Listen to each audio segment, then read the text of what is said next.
If you've ever wondered how much it costs to live on a boat, you may find yourself frustrated by some of the information that you find online because so much of it is based on monthly costs. And we all know that sometimes you have a great month where you're just trundling along, everything goes fine, and other times you have an expensive month when you need overplating on your hull or your fridge breaks down.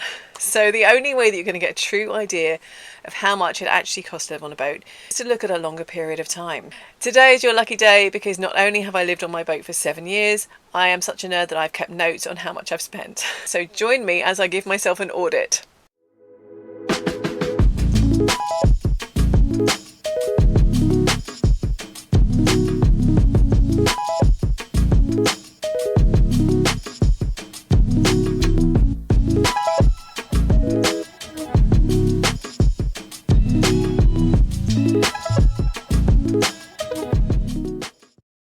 Hi, I'm Rosie Blythe. I'm the author of the Princess Guide to Life book series, and on this channel we talk about everything from spirituality to books to dogs to finances, and today is a boat one. So first of all, when it comes to the cost of living on a boat is the price of the boat itself. This is like a how long is a piece of string question. Honestly, this is where you can't get a straight answer out of anyone because it varies so much. So my boat is a 1978 Harbour Marine. It's 57 foot long. It's about 6'6" or maybe 6'10" wide. It's narrow. Anyways, I'm not going to show you a picture of it because I think it'd be weird to put my home on the internet. But if you Google Harbour Marine, it kind of looks like this. And it cost me $25,000 7 years ago. Now I have to just point out that was a bargain. For me, the time period between starting to think about living on a boat and kind of Googling and doing a bit of research to actually purchasing my boat was about 9 months. I had plenty of time to research and gather information. And I was looking at the prices of boats for, pretty much every day for those 9 months. So I was looking on eBay, Gumtree, Apollo Duck in the UK is a big boat site. Although I found that most of the ones on there were also on eBay and Gumtree.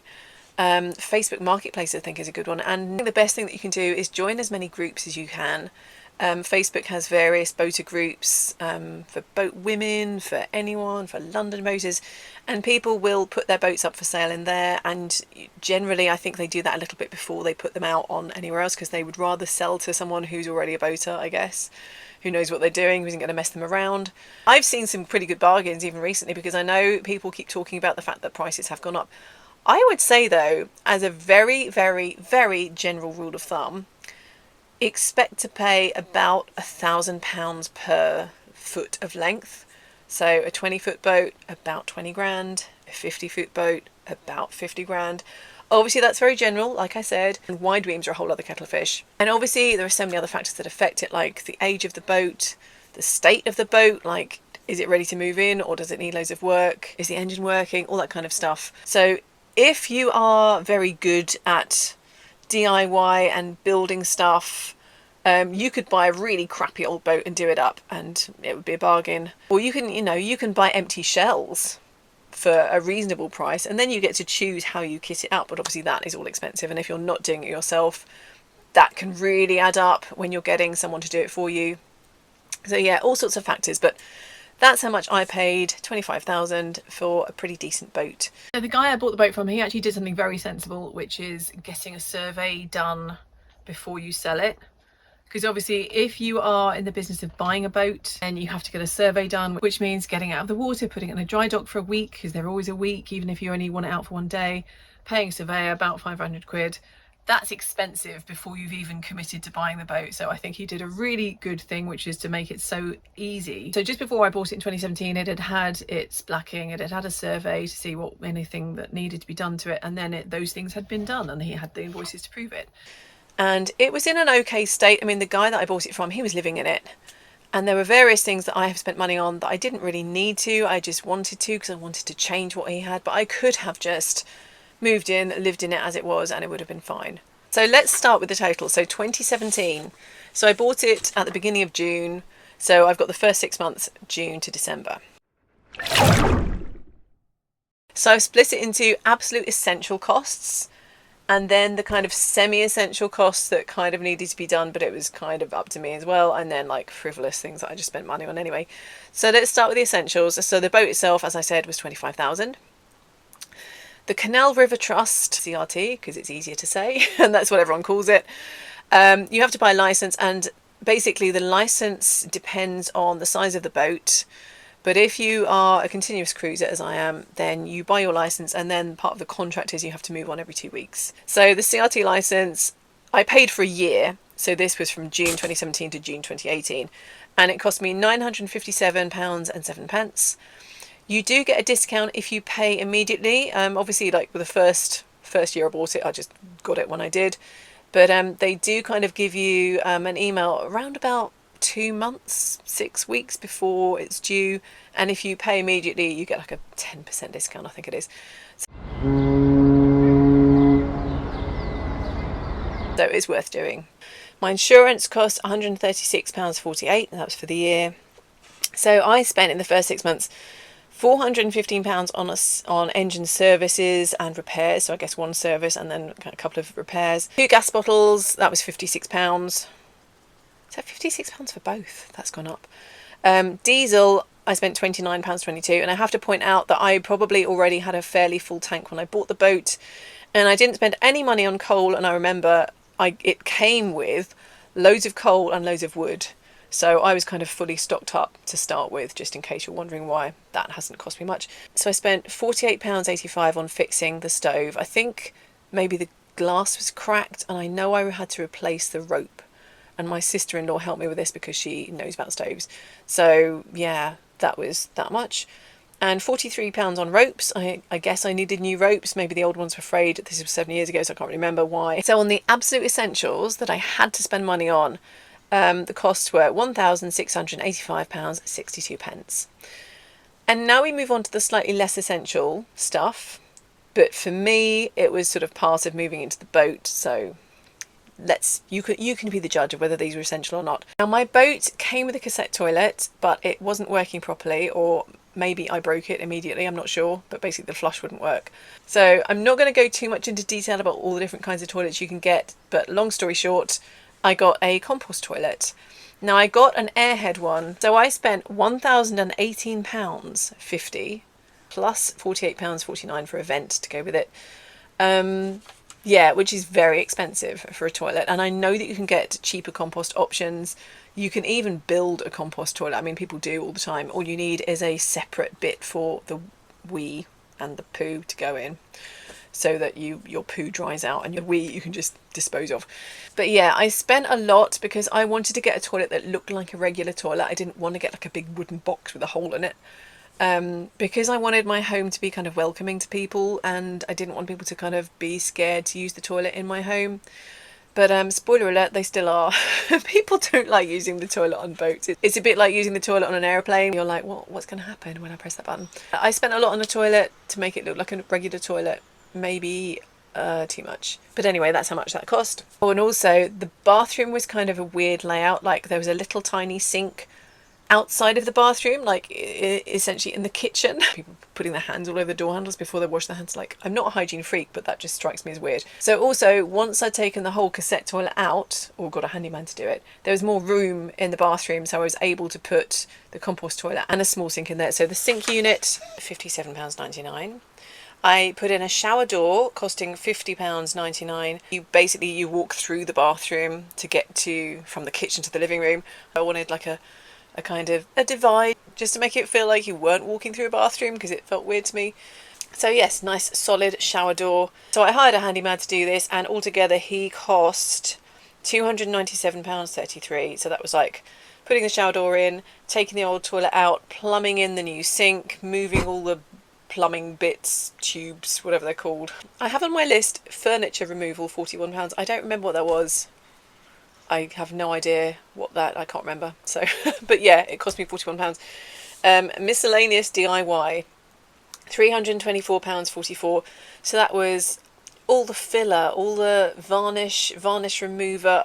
My boat, like I said, like I could have just moved into it and lived in it as it was, but I wanted to put my own stamp on it. You know, it's my first place of my own.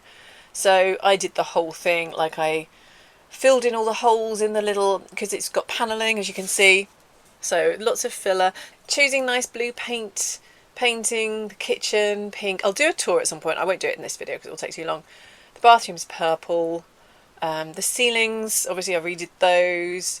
The floors, I took off all the old varnish. It was all like horrible and gummy and nasty, and I varnished everything. So lots and lots of stuff. And obviously as well, I did all that. So the labour was free. It was just the stuff. So it's just having time. How expensive is your time as well? Because there's always something to do on a boat. I never understood that. When people said to me, there's always something to do on a boat, I was like, well, like you do the stuff and then it's done, surely. No. Everything just like needs redoing, needs maintaining. There's always something new basically coming up. And then I've got just like random stuff like getting keys cut, oil pads. The engineer suggested I get these oil pads that absorb oil rather than water and put them down in the engine bay. Little things like that all cost £40.82.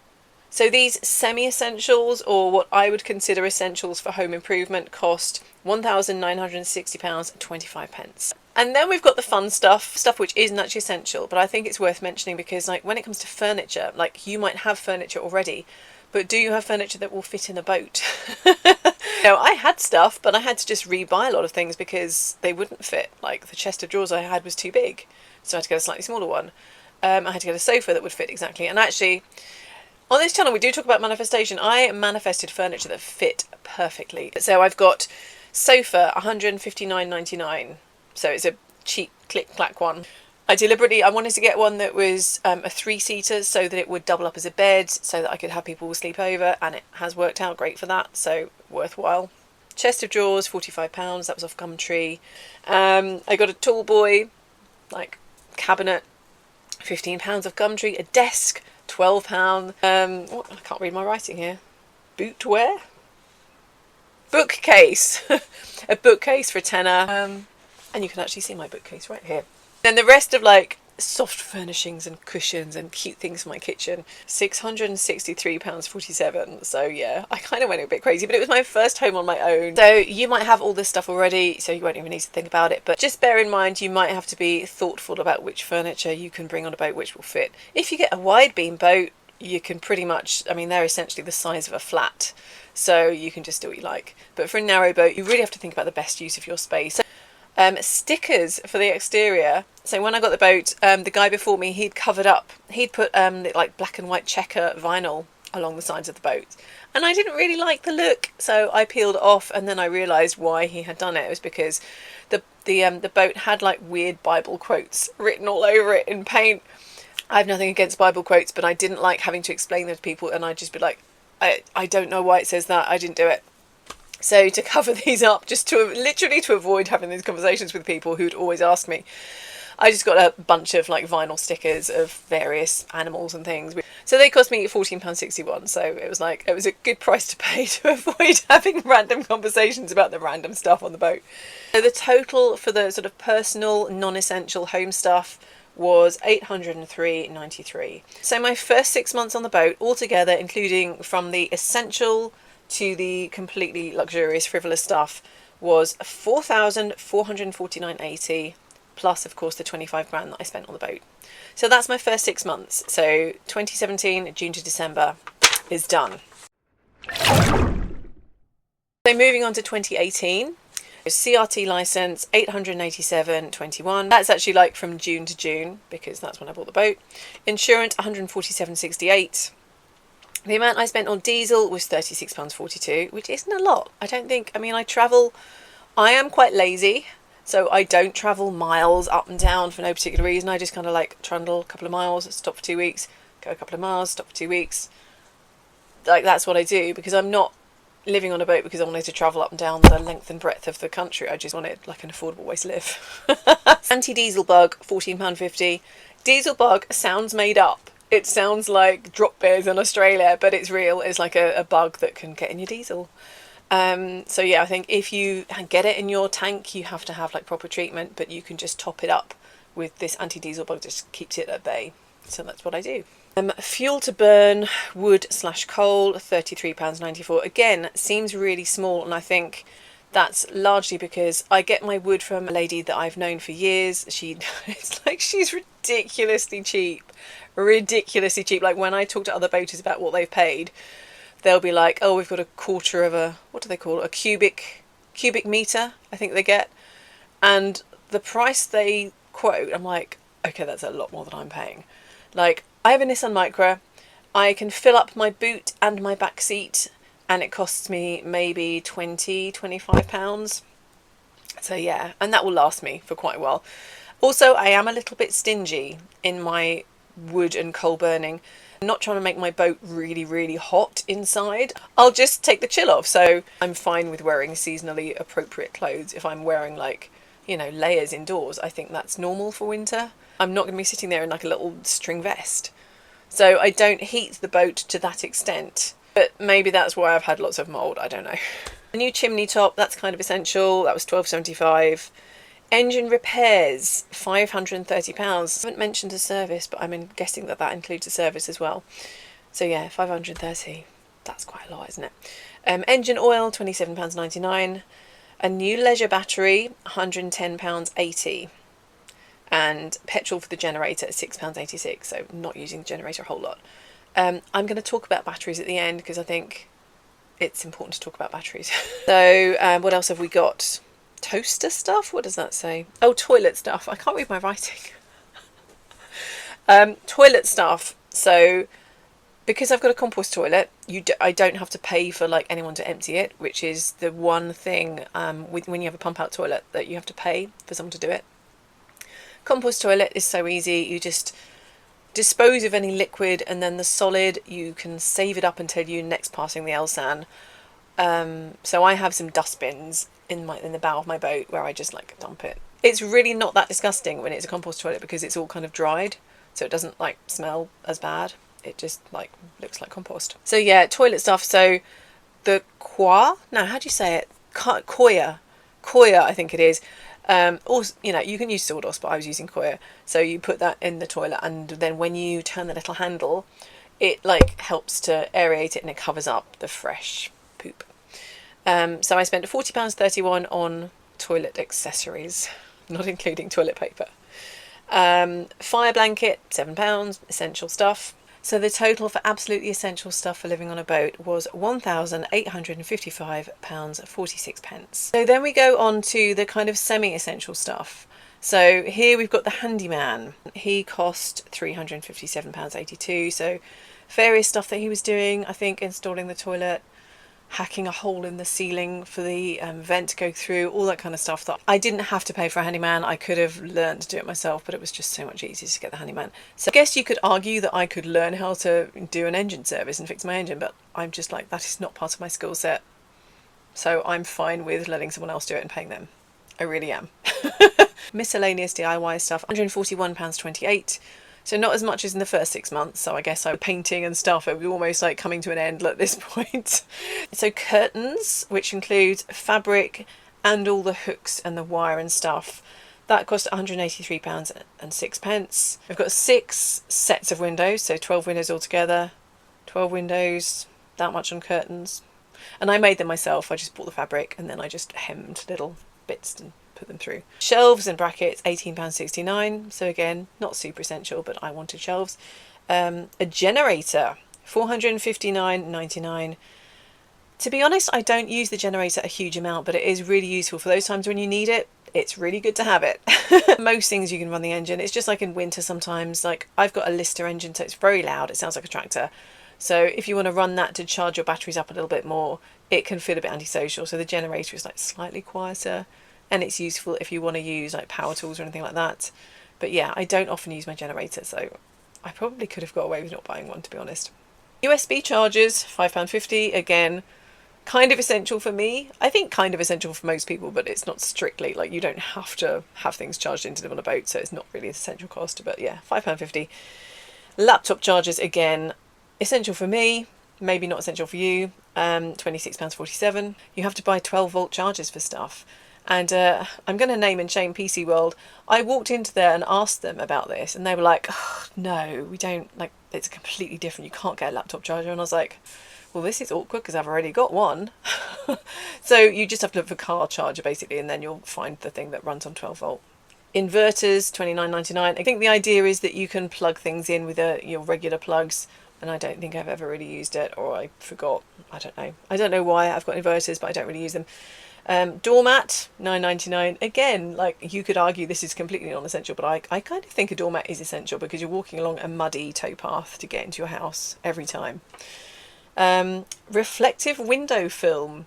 This was probably one of my best purchases, actually, because people can see right into your house, your home. So reflective window film, it makes it so that if they look in, they just see reflection, but you can see out. And it does, people say it darkens the room. I don't think it does, but I think it does help to cut the UV light. So in the summer, it kind of helps to keep the temperature down. And then I also got some pretty like reflective vinyl for the shower door, just to make it look prettier. So I guess that's kind of not really essential, but semi-essential, but it was part of doing up the place. That cost £12.99. Bathroom tiles and grout, £54.87. Bins, indoor and outdoor, £52.95. So I think that was for, you know, regular like kitchen bin, bathroom bin, but also bins to put composted poop in, or composting poop. So I keep them out in the bow of the boat. So yeah. And a kitchen mixer, again, just having to buy things that you may already have one for your home, but unless it runs on USB, you're going to need a USB one. So yeah, kitchen mixer, £15.99. So those are my semi-essential, like, I would call them essential for me, but I recognise that they're not essential for anyone living on a boat. £1,446.56. And then we move on to the completely frivolous, me just buying stuff because I want to, but it was for the boat. Bathroom accessories, shower caddy, soap dishes and so forth, £16.99. Fairy lights and lamps, £9.97. I could actually make an argument for fairy lights being semi-essential, because those times where my batteries have been really low, and maybe like you're choosing between like, do I want my lights on, or do I want to be able to work on my laptop, or whatever it is, or do I want to be able to charge my phone? Fairy lights are great because you can light yourself up with just regular AA batteries, so semi-essential, I would say. Door and drawer handles, £31.03. Pillows and throws, etc., £30.97. Custom charges on things I bought from Etsy, £58.46. So avoidable. Towels and bath mats, £26.86. Laundry baskets, storage boxes, £29.69. Again, not really essential, but when you move into a boat, you may find that you need a laundry, some kind of laundry thing that fits into wherever you want to put yours. Like mine goes under the bed, and I got the perfect size. Storage boxes for things that you don't have room in your cupboards for. So kind of, I'm just trying to justify my shopping here. Yeah, artwork, totally frivolous, £84.89. I don't even know what that was. Paintings and stuff. Kitchen kit out, I've put £167.38. So I think that was all my plates, all my mugs, you know, pans. So again, you've probably got stuff like this. I had a few bits and bobs, but I wanted to do like all nice new stuff. So that was just me being little miss. I've got a new home. Stool, coffee table. This coffee table actually, £86.89. Mermaid hooks in my bathroom. £56.27. I was on a shopping spree. Yeah. It's actually kind of shameful how much I've spent on just frivolous stuff. Batteries just for electrical things, £5.75. Candles, £5.37. And my completely frivolous keeping TK Maxx and the Range in Business shop was £609.52. The total for 2018, including from the essential to the frivolous, was £3,911.54. And as I've been chatting away, this video has got super long, so please join me in the next one. I will post the link below. And as always, thank you for watching, thank you for liking the video, and thank you for subscribing to the channel.